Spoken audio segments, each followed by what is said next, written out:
और वो जो तोड़ मोड़ की बात थी, उसके पीछे भी उद्देश्य था। वहां पूरब में घटना हुई थी और आप वहां जनता को जाके जो पीड़ित लोग थे उनको उल्टा धमका रहे थे ऐसे उंगली चलाकर।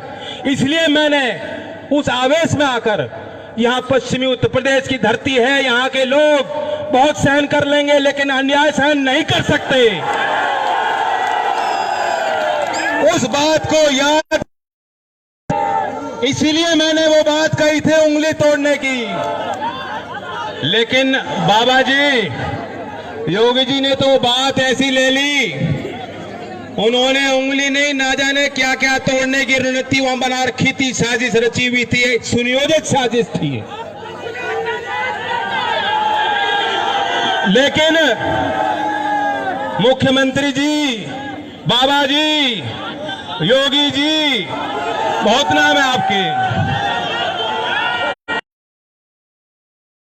मैं आपको कह देना चाहता हूं, आपने कोशिश अपनी कर ली, आपने पूरी कोशिश कर ली, लेकिन ये जो लोग हैं, ये मेरे घर के लोग हैं, ये मेरे घर के परिवार के बड़े हैं, ये मेरा खून है, खून, और ये मेरा बाल बाका भी नहीं होने देंगे।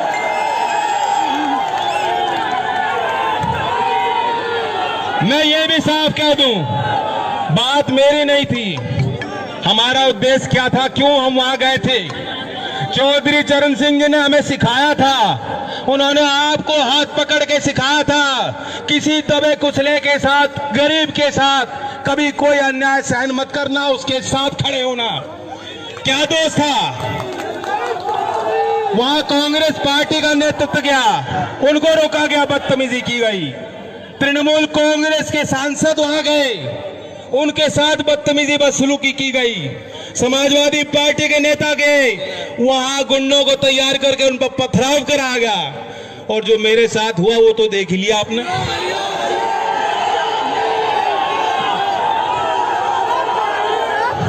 बड़े लोग जानते हैं, यहाँ टोपी वाले पगड़ी वाले लोग बैठे हैं, आप मुझसे ज्यादा अनुभवी हो, आप एक चीज जानते हो, इंसान की नस्ल की पहचान आप कर लेते हो। बात यह है, आदमी वो होता है जिस वातावरण में वो बड़ा होता है, जो जिस बच्चे को घर में प्यार मिलता है, संस्कार मिलते हैं, बड़ा होके भी अच्छा नागरिक वो आदमी बनता है। मैं जिस घर में बड़ा हुआ हूं, मुझे बचपन से आपने अपनी गोद में खिलाया है, मैंने देश के किसान की वास्तविकता को बचपन से देखा है, वह मेरे रग में है।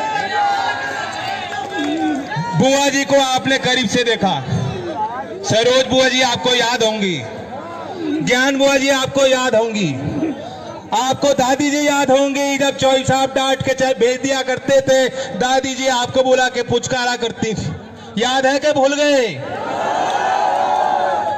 मेरी बहनें हैं, मेरे घर में 2 बेटियां हैं, मेरे अंदर खून नहीं, अगर इस प्रदेश और देश की किसी बहन किसी बेटी के साथ दुराचार हो और मैं वहां ना जाऊं,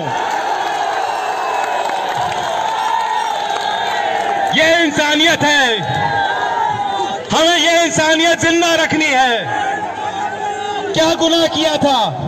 हम विपक्ष में है, ये हमारा गुनाह है, या गरीब परिवार के साथ, अरे मैंने उनका घर देखा है, कितनी तरह तरह की बातें सरकार के लोग, सरकार के गुर्गे दलाल बना रहे हैं, कह रहे अरे साहब उनको तो बहुत मोटा पैसा मिला है। अरे ये तो अंतरराष्ट्रीय साजिश है, उनके घर को आप जाके देखो, मैं तो आपको भी कहूंगा आप भी जरूर जाके देखना। बेहद गरीब परिवार है, उनके पास खोने को ना कुछ है ना कुछ पाने को है, जो कुछ उनकी थी चीज जिससे वो प्यार करते थे उनसे छीन ली गई।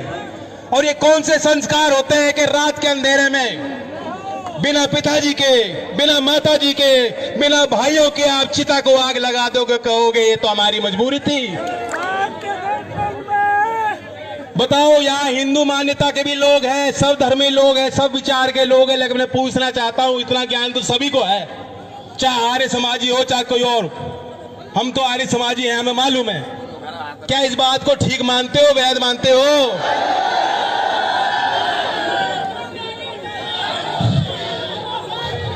आप आज लखनऊ जाके देख लो, आप अपनी शिकायत लेके जाओगे, कोई गरीब आदमी प्रदेश का जाएगा, कोई विकास की बात करने जाएगा, मुख्यमंत्री आपसे नहीं मिलेंगे। आपको बताया जाएगा वो पूजा पाठ कर रहे हैं। अभी वो गोरखनाथ पीठ के मठाधीश है, अभी वो जो है धार्मिक मामलों में कई गाय की पूजा आपसे दरबार लगा के मिलने के लिए तैयार नहीं है। ये बताया जाएगा आपको।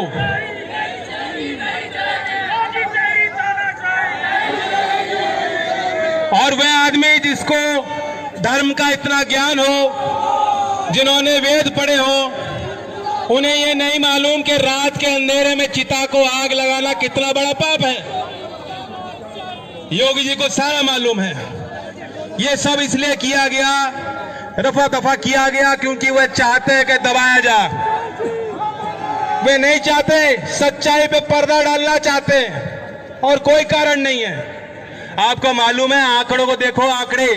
चौधरी साहब आपको सभा में बुला के देश की अर्थव्यवस्था, देश के तकनीकी पहलुओं पर आंकड़े दिया करते थे। इसलिए मैं आपको आंकड़े रखना चाह रहा हूं, इनके झूठ पे मत जाओ। ये इन्हीं के आंकड़े हैं। केंद्रीय गृह मंत्रालय ने अभी जो सूची दी है, अभी जो उन्होंने प्रतिवेदन दिया है, उसमें उन्होंने दर्ज किया है वर्ष 2019 में पूरे देश के सभी राज्यों में सबसे ज्यादा महिलाओं के विरुद्ध अपराध कहीं हुआ है, वो उत्तर प्रदेश में है। 59,853 मुकदमे दर्ज हैं। एक वर्ष 2019 में 3,065 रेप के मुकदमे दर्ज हैं। इनसे मुंह छुपाया नहीं जा सकता। अब सवाल यह है, अब जब ये मैं आंकड़े कहूंगा तो कोई भारतीय जनता पार्टी का कह देगा भाई ये तो हम क्या करें, ये तो संस्कार की बात है, ये तो संस्कार सुधारो, ये तो समाज को देखना है। यही तो कह रहे हैं, आपने देखा, यही कह रहे हैं ना कि समाज की बात है। हाँ, समाज की बात है। इसमें कानून का पालन भी होना चाहिए, इसमें पुलिस बल को हमें मजबूत भी करना चाहिए, उन्हें मुस्तैद भी होना होगा, समाज की भी बात। लेकिन मैं आपको बताऊं, माया त्यागी कांड याद है कि नहीं? लोगों के अंदर वहां उस समय विशेष चेतना जगाने का काम चौधरी चरण सिंह जी ने किया था, और लाखों लोग तब जेल गए थे। और कांड क्या था? कांड यही था जो इस लड़की के साथ हुआ, जो गरीब लड़की के साथ आज हो रहा है। और अगर हम लोगों को वहां जाने से रोका जाएगा, अगर हम लोग समाज में चर्चा ही नहीं कर पाएंगे, तो कभी जो है उस तरह का व्यापी आंदोलन खड़ा ना हो पाए। ये उनकी मंशा है। योगी जी को रेप से दिक्कत नहीं है, रेप की चर्चा ना करो, ये आंकड़े दबा के रखो। योगी जी को रेप करने वाले से दिक्कत नहीं है, उनको साथ रखते हैं, उनको मंचों पे सुशोभित करते हैं। आपने देखा, भूलना मत, जो एक विधायक सेंगर था, पूरी सरकार जुटी थी उसे बचाने में, उनसे दिक्कत नहीं है। लेकिन अगर कोई कहेगा कि गलत हो रहा है, अन्याय हो रहा है, रेप क्यों हो रहे हैं, उसकी आवाज को दबाने का प्रयास योगी जी और पूरी इनकी सरकार और इनके दलाल करेंगे। ये है सुशासन। क्या ऐसी सरकार की रचना आप लोगों ने की थी? मैं अपने भाइयों से कह दूं, बहुत मार पड़ ली, बहुत मार पड़ ली, और तरीके तरीके से पड़ रही है। किसान बेहद दुखी है। गन्ने की बड़ी फसल यहाँ होती है, पैदावार होती है। आपको मालूम है, चौधरी अजीत सिंह जी ने सारी जितनी मिल है चौधरी साहब ने लगाई, और किसी ने नहीं लगाई। अब 6 साल हो गए मोदी जी को, और 3.5 साल हो गए योगी जी को। एक मिल छोड़ो, एक कोल्हू भी लगा हो, कोल्हू भी लगा तो बता दो। और वादे कितने किए थे? हांगकांग बना देंगे, पेरिस बना देंगे, लंदन बना देंगे, चीन हमारी तरफ देखेगा नहीं, पाकिस्तान का इलाज कर देंगे, सारी बात कही थी। इन्होंने कहा था स्वामीनाथन आयोग की रिपोर्ट को पहला हम निर्णय लेंगे, फैसला लेंगे, किसान के पक्ष में लेंगे, रिपोर्ट को लागू करेंगे। आज भी दावा करते हैं कि हमने एमएसपी का 50% मुनाफा किसान को दे दिया, बांट दिया किसानों। किसान की आय दुगनी होने जा रही है, दुगनी होने जा रही है। क्या 29 सितंबर 2019 को उत्तर प्रदेश की गन्ना मिलों में 4,942 करोड़ बकाया था। मैं ब्याज की नहीं कह रहा। और 29 सितंबर 2020 को 1 साल बाद 8,500 करोड़ का बकाया है। अब बताओ दुगने हो रहे हो या आधे हो रहे हो? और ये तब है जहां आपातकालीन स्थिति। मोदी जी कह रहे हैं, मोदी जी के हमने आत्मनिर्भर पैकेज दे दिया, पता नहीं 10 लाख करोड़ 20 लाख करोड़ कितने पैसे बांटे, और आपके बट में कितने आए हो बता दो। और पूरा का पूरा गन्ना भुगतान भी अगर उसमें जोड़ लेते और एक कलम को चढ़ा करके ये 8,500 करोड़ किसानों के खातों में सीधा आपको पहुंचा देते, तो हम लोग भी यहां ताली बजाते कि मोदी जी आपने किसानों की रखवाली की। लेकिन ऐसा इनसे किया नहीं गया, उल्टा वार किया। हमारे पंजाब के अगर कोई साथी हो, हरियाणा के कुछ साथी हो, मैं चाहता हूं उनके लिए आप विशेष ताली बजाओ कि वहां के किसान जिस तरीके से संगठित होकर लड़ रहे हैं। बहुत कुछ हमें उनसे सीखना है। और हमारे भाई 3 नए कानून लाए, नए कानून। कितने लोगों को पता है वो कानून क्या है क्या नहीं पता है? नहीं पता, बहुत लोगों को नहीं पता है। दावा ये है कि एक झटके में मोदी जी ने सारे बिचौलिए खत्म कर दिए। नहीं, बिचौलिए खत्म नहीं किए। वे तो जो आड़ती है, जो मंडी में बैठते थे, उन्हें कमजोर किया है और नए बिचौले खड़े कर दिए जो नौकरी करेंगे, और नौकरी करेंगे सिर्फ अदानी और अंबानी की। और 5 साल में जैसे रेल बिक रही है, जैसे एयर इंडिया बिकने जा रही है, सरकार बैंक बेच रही है, सरकार LIC बेचना चाहती है, 5 साल के अंदर ये मंडी में जब किसान जाएगा नहीं, उसके बाद कह देंगे वे मंडी में सरकार खरीद नहीं सकती। और सरकार खरीदेगी भी तो अंबानी और अदानी से खरीदेगी। MSP का फायदा एक भी किसान को देश में नहीं पहुंचेगा। और स्वामीनाथन आयोग की बात, मुंजी का क्या हाल है? मुंजी पिट गई।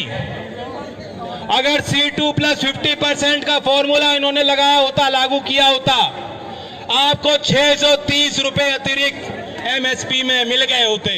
आपको गेहूं के MSP में 225 रुपए प्रति क्विंटल अतिरिक्त सरकार द्वारा घोषित दाम होता। इन्होंने दिया नहीं, इन्होंने दिया नहीं। वो तो यही काम कर रहे हैं जैसे हमारा माइक कर रहा है।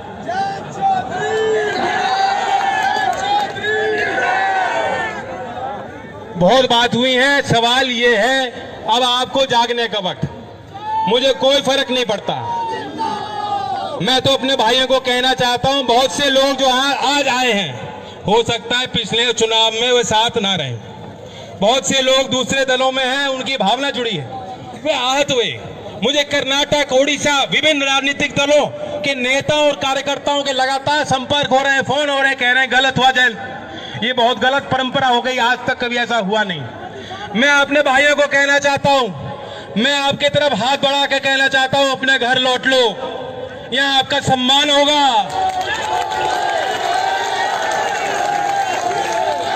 मैं आपको आह्वान करने आया हूं। अभी कोई वोट का मसला नहीं है, अभी कोई वोट का मसला नहीं है, लेकिन अपने भाई की, अपने खून की पुकार सुन लो और अपने संगठन को मजबूत करो। और ये भाई आपको वादा करता है, ये भाई आपको वादा करता है, मैंने 2 लठ खाए हैं, मैंने सिर्फ 2 मात्र लठ खाए हैं, लेकिन अगर आपके हित के लिए 100 लठ भी खाने पड़े, मैं खाने को तैयार हूं। लेकिन आप देख लो, चौधरी चरण सिंह जी का मंत्र याद रखो, एक आंख लखनऊ और दिल्ली के कुर्सी पे रखो। हम आंदोलन करने निकलेंगे, निरंतर आंदोलन करेंगे, लोगों को जगाने का काम करेंगे। 12 तारीख में मैं आप सबको निमंत्रण दे रहा हूं, मथुरा में हम ऐसी पंचायत करेंगे, वहां भी आप पहुंचे। ये कारवां रुकने वाला नहीं है, लेकिन ये तो सामाजिक आंदोलन है, ये किसानों का आंदोलन है। इसे राजनीतिक आंदोलन करना है तो जिस तरह आपके भाई को लाठी मारी, ये लाठी ईवीएम पे मार के और वोट देके वोट का हिसाब लेके भारतीय जनता पार्टी को इनकी सत्ता से बाहर करके योगी जी की आंखें खोलने का काम करेंगे। धन्यवाद। जय हिंद, जय भारत।